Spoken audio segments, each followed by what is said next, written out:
Alright, Alan, it's a big week for Portadown Youth. Do you want to tell us some of the activities been going on over the past weekend? Yeah, so this is our end of season activities. In terms of we're running them this year all over one weekend. Last year we had our dinner for our 11 to 17 age groups in the Seago Hotel with 300 people in attendance.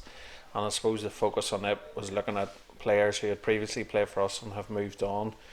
So we had Alberto with us, who's at Middlesbrough, and we had Luke Wilson and Ryan Carmichael, who have played for the senior team of the club this year. I suppose the other link in that is that we're now a club partner with Middlesbrough, so Middlesbrough have three people from their youth development system over this weekend. And this morning at Shamrock Pk we've had the GDC Fun day, so there's been some presentations of their mementos for the season. They've also had coaching sessions with a very enthusiastic young up and coming coach from Middlesbrough, and some bouncy castles and some food to finish off their season. This afternoon then we have some coaching sessions with again a couple of the coaches from Middlesbrough for our 11 to 13 age groups, and then we finish off a busy weekend tomorrow with some coach development for other coaches within the club.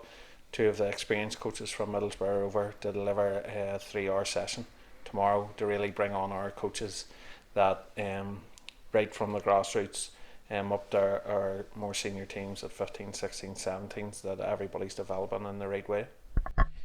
You touched on it there.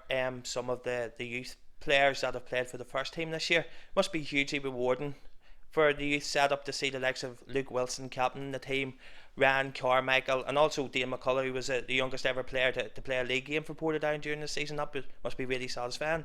Yeah, I think in total this season we've had 8 boys who have played for the youth team and then made appearances for the senior team across the season. And for us that's great, because ultimately that's one of the reasons we're here. And to see a former player in terms of Luke captaining the team, it fills us with pride as it does with him, and he mentioned that at last night's dinner. We also see then Harry Anderson, has made that step up in the senior team, made a number of appearances this season, and now is progressing across to Portsmouth to start his apprenticeship there.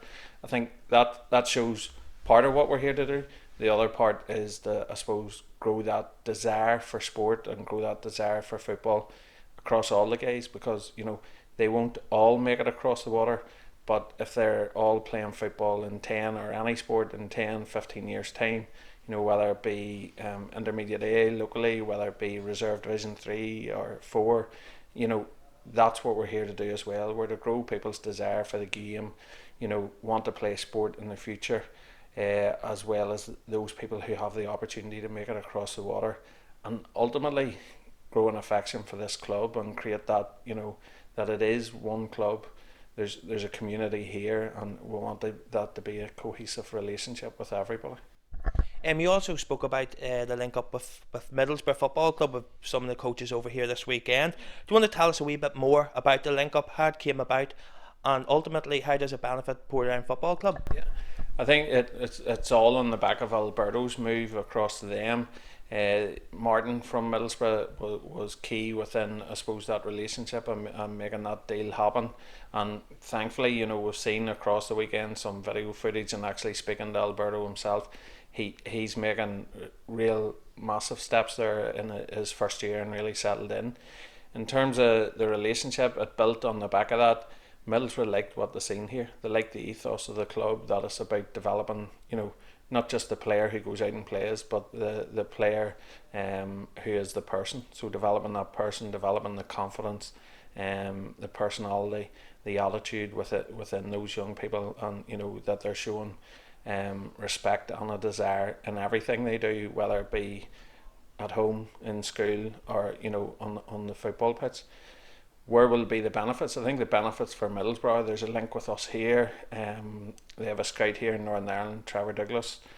Trevor is regular attender at games for all age groups, and Trevor, if he sees somebody he likes, then he'll speak to the guys over in Middlesbrough, and they'll go across. And there's been another guy across there this season.